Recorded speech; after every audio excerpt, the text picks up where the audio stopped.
really how that is translated to and been informed by other programs on campuses. So it's a really interesting and unique opportunity, I think, to look at some program impacts for students across a variety of underserved categories.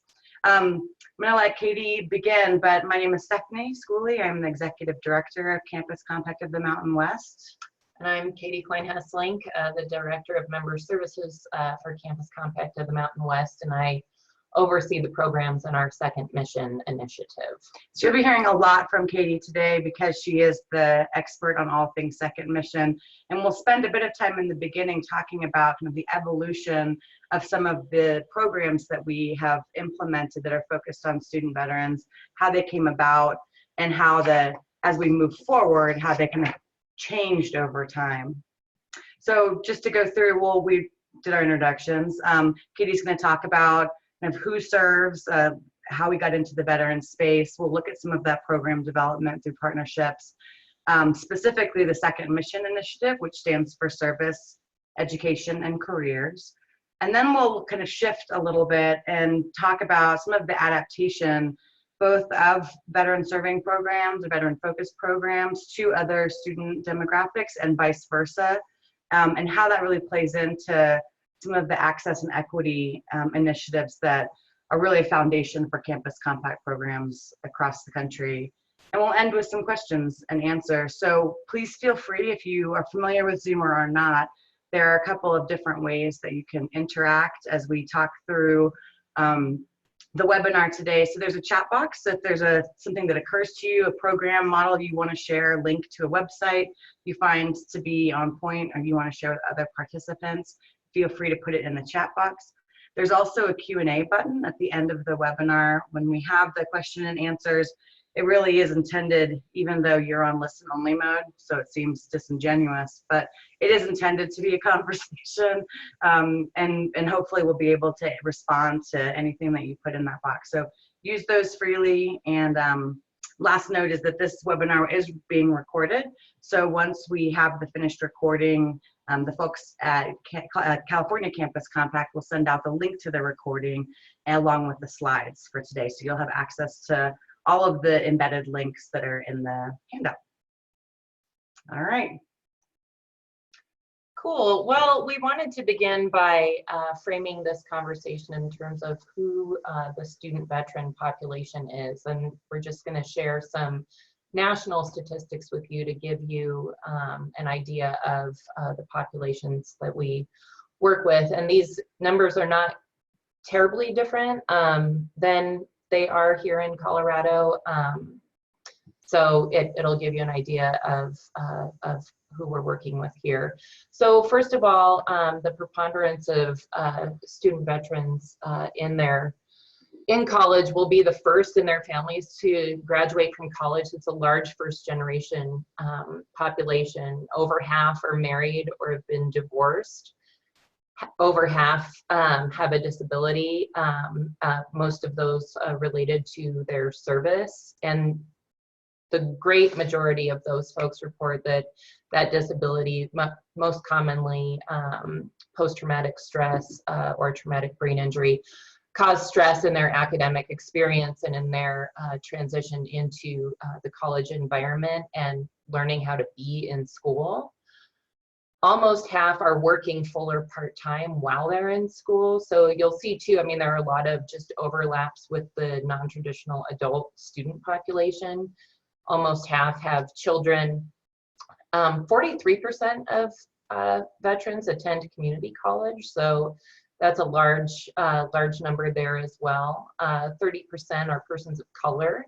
And then finally, 15% identify as female, though females are overrepresented in the student veteran population in higher education. They're about a quarter of student veterans currently. And once again, in case it's something that was not articulated already or isn't commonly known, this is something that as we began working in the veteran space, over the years, and particularly coming into the most recent conflicts, there's only 1% of the United States, the US population that serves in the military, which seems incredibly small. And then it's sort of overrepresentation in higher education, and a lot of this has to do with the post 9/11 GI Bill and higher education really as a kind of transition ground for recently separated folks from the military. So in thinking about the 1%, it really is an interesting way in which we're able to provide some very direct and hopefully kind of meaningful transition services that meet some of the access and success goals that we have. So why is Campus Compact involved in the veteran space, which is a good question.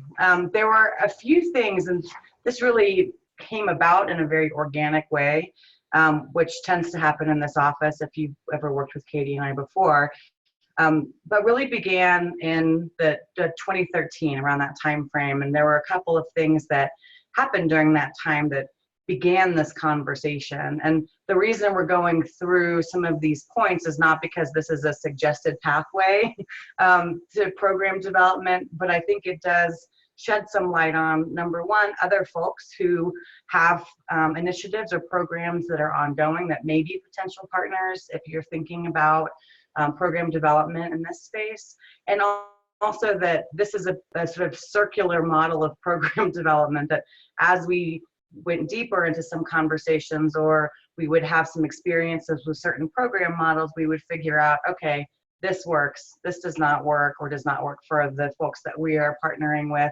Let's try to figure out what we can do to adapt and change. And so it's really to make sure everyone knows that part of this is intentional, part of it is, you know, kismet, and part of it's just a pure accident that happens along the way. But in 2013, we began having conversations with some folks on our partner campuses who were noticing a pretty significant rise in the numbers of student veterans that were in their classrooms among faculty members, or that were seeking additional or different kinds of services from the student services side of the house. And they, particularly on campuses where there wasn't an established student veteran office, they just were not quite sure what to do. And we began hearing this narrative a little bit more and more. At the same time, at the Continuums of Service conference that was hosted that year, there was a pre-conference workshop that was hosted by some folks from Edmonds Community College and an AmeriCorps program that they had in the state of Washington that was focused around that transition from military into higher education. And those two kind of pieces of information culminated in Katie and I organizing a summit where we convened together folks from Wyoming and Colorado, from really just about anywhere we could find people. So folks on campuses, folks that were in veteran serving organizations within the community, folks from local government offices, really anyone that was wanting to talk about and think about how higher education could better serve student veterans and could help to ensure that that transition from military into higher education into the civilian workforce could be as successful as possible. Based on that conversation, we decided, okay, let's do this thing. And we started partnering with the Points of Light, and they have a community blueprint program. That's a hard one for me to say.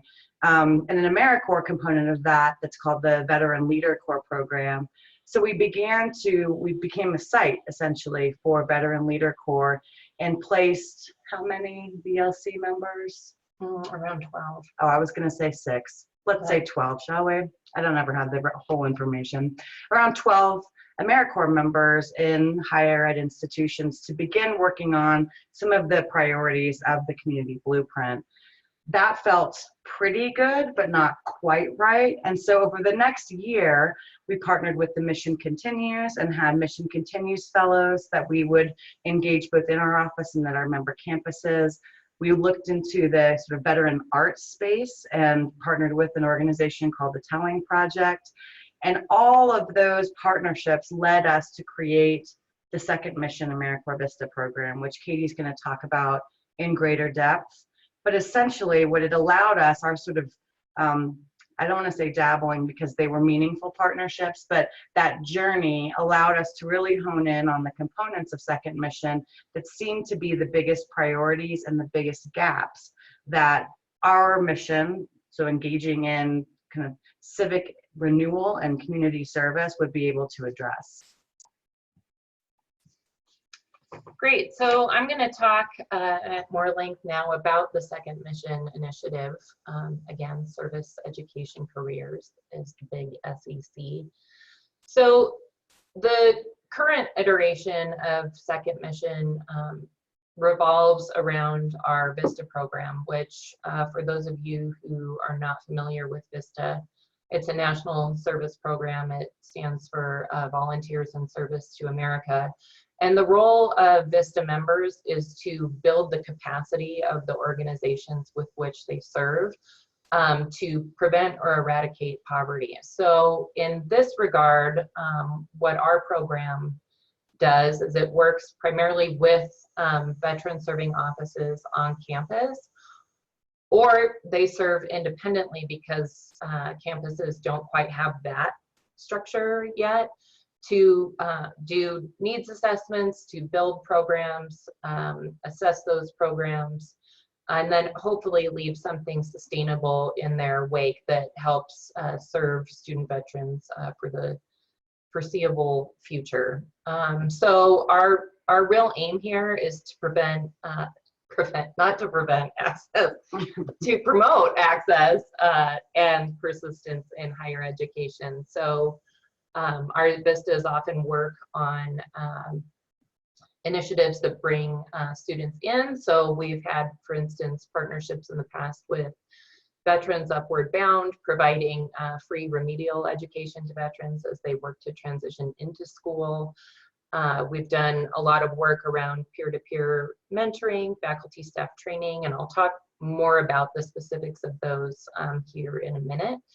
But the philosophy behind Second Mission for us as an organization that's committed to higher education community engagement is thinking about how we engage folks in service opportunities to support veterans' educational success and their career development. And so to that end, we work really hard to recruit veterans and military family members to serve in those roles. And so that's another piece of the second mission, the idea that veterans have another opportunity to serve in a different way in terms of building this capacity to support their fellow veterans and succeeding in school.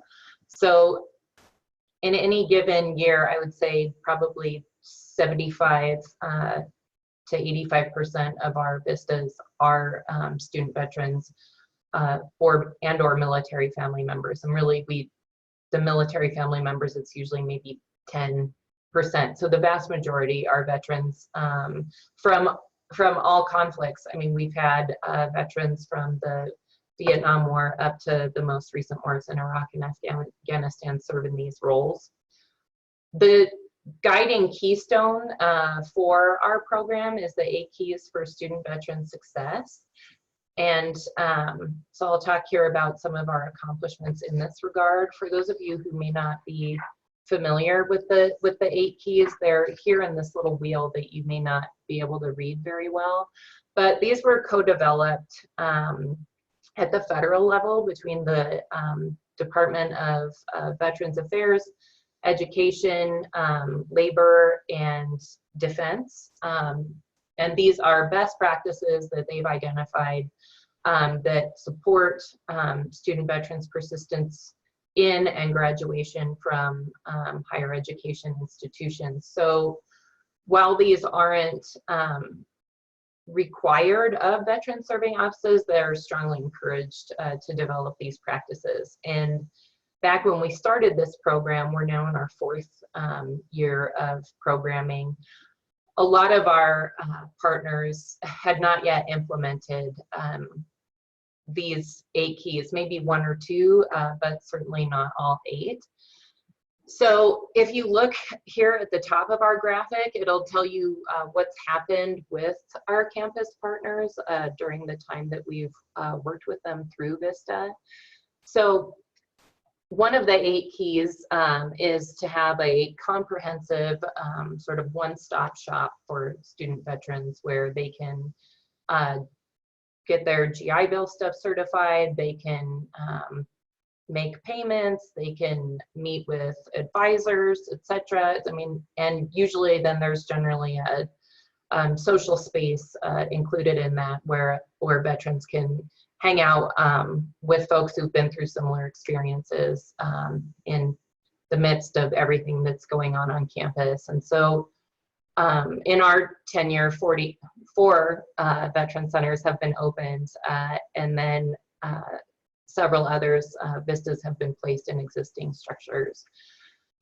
We also served to expand 2 of those centers. So our vistas wrote grants to secure furniture, new computers, or space itself to be relocated. And so that too, I feel that's an initiative or an area in the Keys where we've been able to do some pretty good work.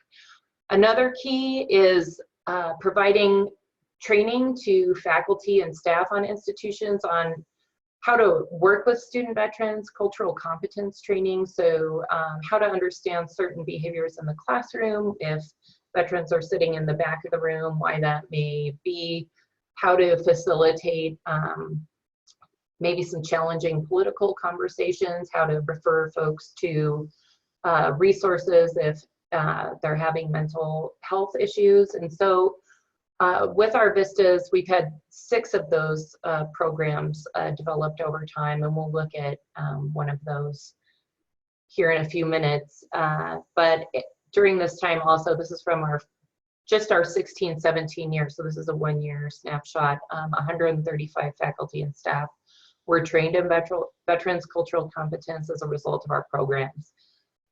Another key is creating comprehensive data tracking and analysis programs to chart student veterans' success in education and whether they graduate and are gainfully employed. And this one has been a really tricky measure for us because of all the components that go into partnering with offices of research, for example, particularly when vistas occupy sort of this purgatorial space of being a national service volunteer and not an employee of the campus of which they serve. So there's some permissions issues and stuff that go on. But we have, in our work with CU Boulder, they've now implemented a full data tracking and analysis program, which has allowed them to track by gender, by major, by branch of service. It's a really comprehensive program to help them figure out where their students are and how they're progressing over time. We also spearheaded a Vets Count initiative, and so we've worked to gather resources around best practices for developing those sorts of tracking and analysis programs. And the long-term hope there is that we can work with our member campuses to develop common systems so that we can not only know what's happening at individual campuses, but what's happening overall with our campus partners to see if we can identify some broader trends in this region.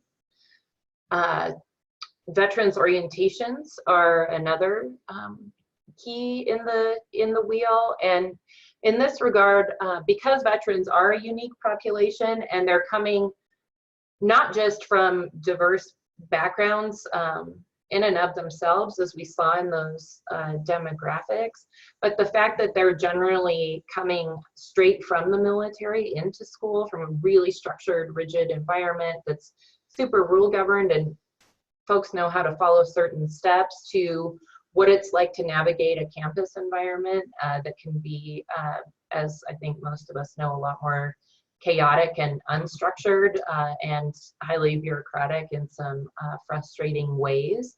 So veteran orientations are developed to help ameliorate some of that frustration, and we've developed 3 of those programs so far. Processes and systems are vistas have developed any number of smaller resources under these broader keys in terms of how to make systems more efficient, be it certifying systems when veterans go in to get their course schedules certified, down to resource packets for veterans when they come into school about what community and campus resources are available to them. So we've had a lot of sort of that micro work happening on campuses at the same time. We'll talk a little bit more about this in a minute too, but peer-to-peer mentoring is one of the 8 keys for success. And so far we've had 4 mentoring programs implemented on our partner campuses and 154 mentors recruited. And oftentimes those mentors work with cohorts of student veterans, more in a case management model. So they're working with maybe a dozen or 20 veterans at a time as a mentor rather than one-to-one mentoring. So that's also had a large impact. Our VISTAs have developed 23 new community partnerships. So these are partnerships with veteran serving organizations, yes, but also community-based resources that offer programs and support perhaps around financial assistance, food assistance, things where folks can go to get basic needs taken care of. Housing authorities would be another one. And then finally, early alert systems. So figuring out how to set up mechanisms that support veterans, identify and support veterans who are at a risk of stopping or dropping out of school to do early intervention so that those folks stay on track to graduate. So those are the 8 keys for us. And over that year, our services help to support over 3,000 veterans on the campuses with which we work. And so that's an exciting number for us. And we're on track this year to top 4,000 veterans. So as Katie described, and we'll hear more about some specific programs so that as we go from the macro to the micro, you get an idea of what it actually looks like, some of these programs and initiatives on specific campuses. But just to reiterate that the process of not developing the 8 keys, because that was at the federal level, but the process for program development and thinking through what would a second mission program be able to support that would meet the criteria for any of those areas. It was a very collaborative process, and that has really allowed us to have ongoing conversations that as we move forward and think about, okay, so if we have successful models for peer-to-peer mentoring or successful models for faculty development around cultural competency for a specific group of students, then what are the barriers that would prevent that from applying to other groups of students? And what would need to change either in the language or in the way that that's set up to be able to be really kind of scaled up to other groups of students? And that's been the trajectory that the program has gone, as it has matured in certain ways. And once, you know, a veteran center is now established at a campus and they've got a comprehensive faculty development program in place, that we're seeing this develop into other areas of students, which is the convergence piece. As we've moved forward, and this is based on some research that came out of the University of California in Irvine and was published in the Journal of Veterans something that I can't remember right now, but describes some pretty significant research that has been done, and the source is listed down below. I encourage you to click on it and read through it, because it's a pretty comprehensive list of research and resources and findings that talk about co-identity with veteran students and other organizations, other groups of students. And so as you can read on here, so she's talking about organizations, institutional safe space, or student groups that are centered around one or more aspects of identity. So there's all of those different ways of thinking about identity, including veteran status. And some of these points of convergence and co-identity is around things like designated safe spaces or offices or lounges, looking at that faculty development and cultural competency, some of the direct student supports, early alert systems, some of the campus and community mapping, so creating those campus and community connections, not just for the institutions, but for specific students, and cultural validation. And all of these points in that article fit into the wheel that was developed for the 8 keys for student veteran success. So as we started seeing some of this shift in the needs of actual campuses and their work with student veterans, and some of the successes of the second mission programs that have been developed, this area of convergence and being able to think about co-identity and how we could extend the ways in which we were supporting students on campuses became clearer and clearer, and continues to be clarified. One of the pieces that I think Katie alluded to, and that as we have moved forward, we've had a lot of interesting conversations around, is a sort of cautionary tale that is included in this research, which, I mean, this is specific to student veterans, but in general, with some groups of underrepresented kids, students, that the research can be too narrow. So thinking about student veterans as a kind of as one homogeneous group of people, rather than some of the individual factors that would be barriers to or contribute to their success. Thinking about those individual factors rather than institutional factors, or some of the structural barriers that may be in place. Going deeper into group difference. So what are the differences in student need and student supports for female veterans versus male veterans, or you can disaggregate that however you'd like. And in thinking about what is success, educational success for different groups of students, and is it the same answer? Is it always degree completion, or is some of it success that's defined very differently for different groups?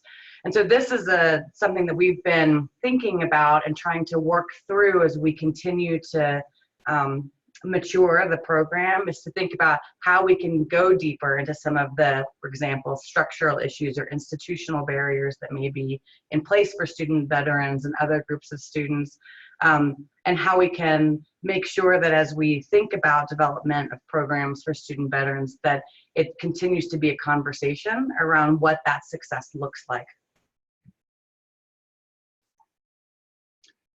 So I'm gonna talk now about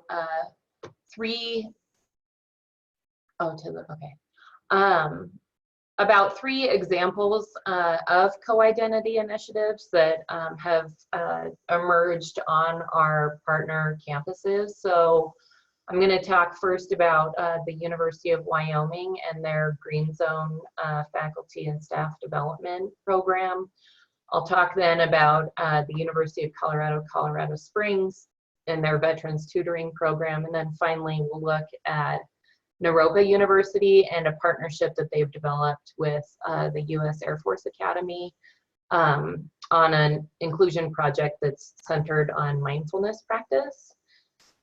So Green Zone, that may, for those of you who aren't familiar with that, or that sounds familiar, Green Zone is developed on the Safe Zone model to support LGBTQ students. So this is a professional development opportunity through which faculty and staff, and in some cases students, might go through in order to become veteran allies. And so the way that it works, so in the Safe Zone program, most of us have seen the pink triangle and the green circle.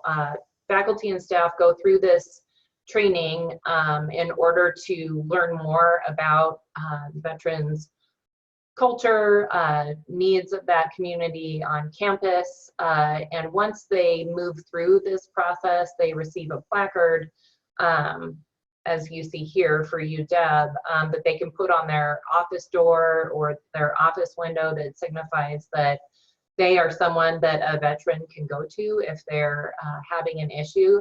This doesn't imply that they're now experts in serving veterans or veterans' mental health, just that they are a person who is willing to sit down and talk with student veterans and help them navigate challenges that they may experience, connect them with resources on campus or in the community. It's a localized safe space for student veterans to go when they need assistance. And this is the Green Zone model is based out of Virginia Commonwealth University, and it's been adopted now by several universities, I believe, across the states. Another in our campus membership being the University of Northern Colorado. So this is a fairly comprehensive training. The Green Zone training at the University of Wyoming is a multi-day affair.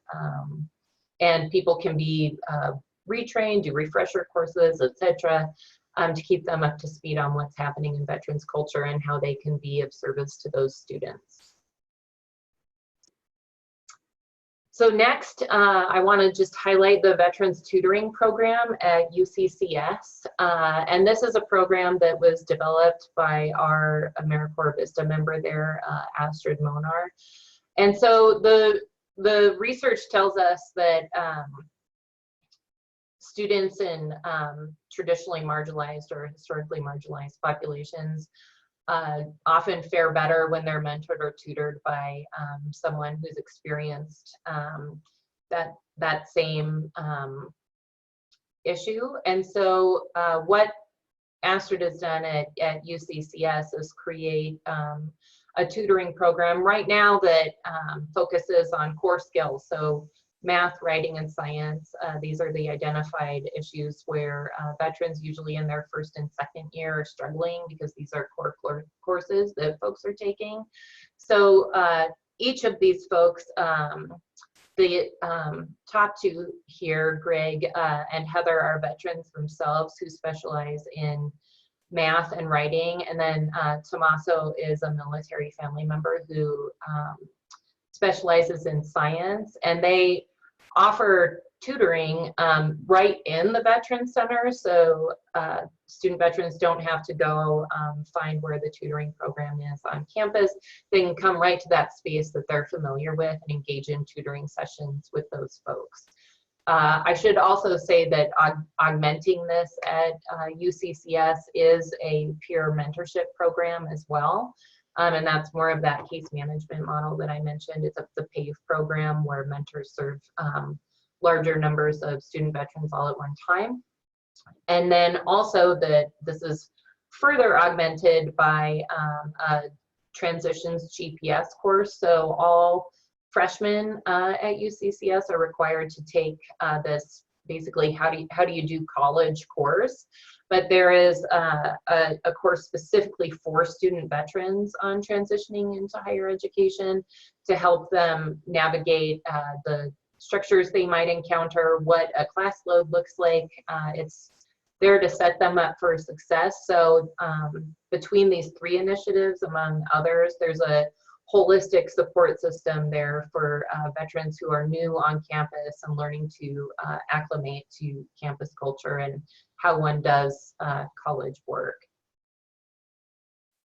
And then finally, I realize that this poster may be a little overwhelming, but this is a really interesting partnership, I think. So far, we just looked at two public state schools, and Naropa University, for those of you who aren't familiar, was founded as a Buddhist university, and it focuses on contemplative education. It's one of very few Buddhist universities in the United States. And so their contemplative education model integrates mindfulness practice into all of what it does, among other tenets. And through a partnership with the Air Force Academy, what they've done is the Air Force Academy was interested in trying to figure out ways to make their campus more inclusive because they have students of very diverse backgrounds who have now committed to going into military service.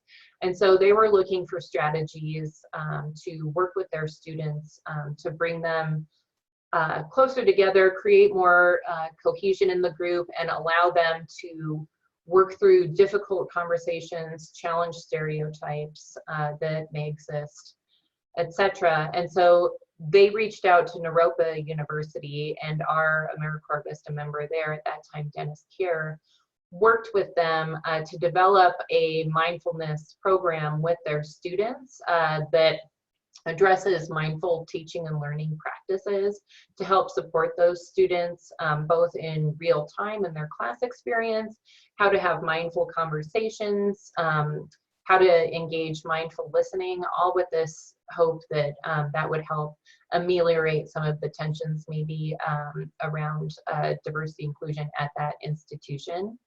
And it's been quite successful so far. It's on its way to being institutionalized at the Academy with assistance from Naropa, and the partnership has blossomed to the extent that students from the Air Force Academy have been able to visit Naropa and participate in some of their offerings, including their yoga classes and more advanced mindfulness practice classes. So it's a really interesting and unusual partnership, I think, between this Buddhist university and the Air Force Academy, looking at how those strategies of contemplative practice can help support that population, specifically around issues of diversity and inclusion. So it's an exciting time, I think, for both of those campuses in terms of growing and sustaining this partnership and working with larger and larger groups of students. So some of them, and I know that someone posted in the chat box to link to the, post the link to the article, the research we were talking about, and all of these are active embedded links to a bunch of the research and the sources that we've used in here. And there's also links to the sites that Katie was just talking about, so the University of Wyoming, UCCS, Naropa. There are a lot of other campuses doing really innovative and awesome work, not just with their student veteran population, but in how they're adapting and borrowing from and contributing to services and supports for all kinds of different students, and working toward institutionalizing a lot of the programs and practices that have come from Second Mission and from other places. Another interesting model that they do not have a Second Mission Vista there, but for example, Colorado State University, they restructured their student veteran office to be student veterans and adult learners, because they were seeing so much alignment with the programs and services and the ways in which they were interacting with, and even sort of the language of those groups of students.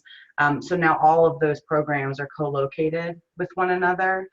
And the other thing that just to point out, and this is something that is a lot less perhaps directly impacting students, but at the institutional level, one of the great benefits I've found in working in the veteran space on campuses, sort of twofold. The first one being that it seemed like, even though there was some familiarity with folks that were in leadership roles or working with student veterans from one campus to the next, that tended to be based on institutional type. So, you know, campuses that were in a system, those folks at those different campuses would know each other and share resources, but there wasn't really a very broad network or field builder for that group of professionals. And Second Mission has really allowed for some consistent convening and training and work among folks that had not been regularly convened before. And it's been a great resource to share best practices and share program models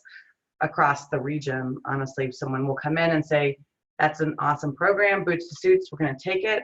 We're going to take it to our campus. And it's been quite successful in that way. The other piece is that traditionally, Campus Compact, at least here in the Mountain West, the individuals that we work most directly with tend to be community engagement, faculty, staff, student leaders, etc.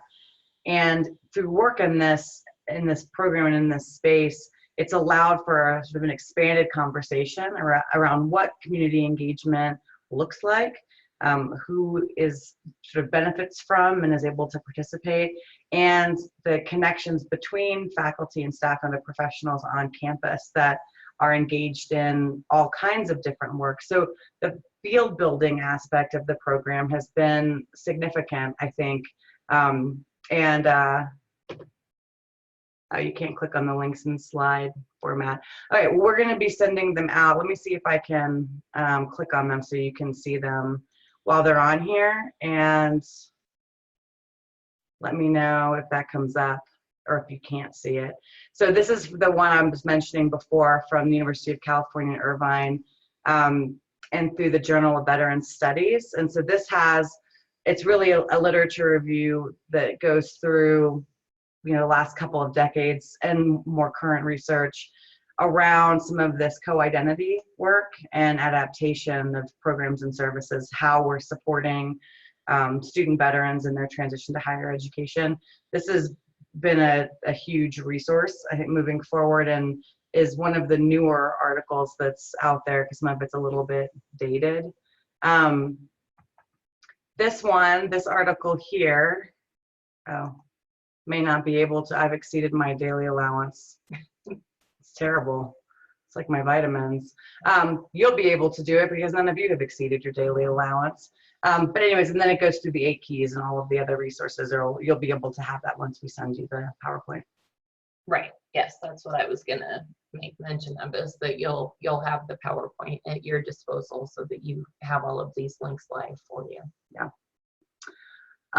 So that is for us the sort of in a nutshell of the work that we've been doing and how we've been framing and thinking about our work in the veteran space, and as it's changing and adapting, how we're trying to shore up some of those resources. So at this point, if you all have questions or resources that you would like to share that we can highlight to other folks, that would be great.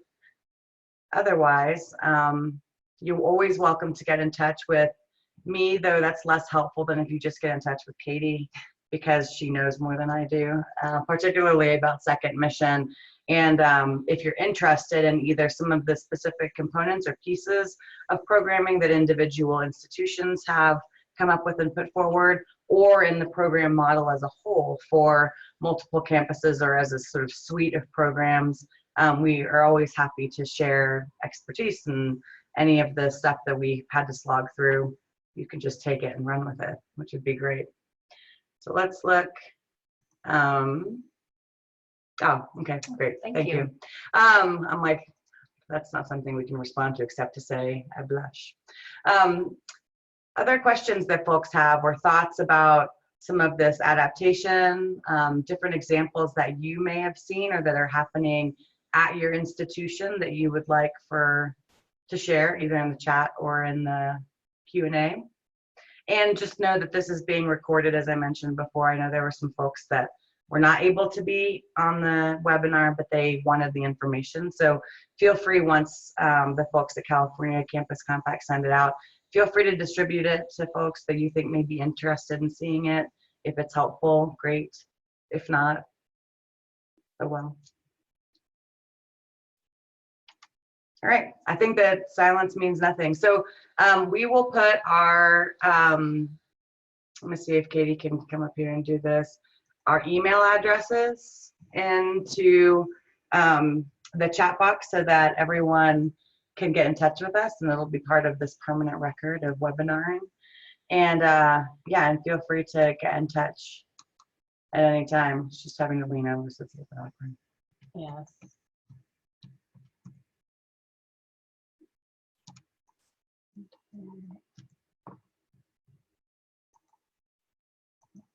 All right. I was going to put yours in there too. Nope, just Katie's. Just mine.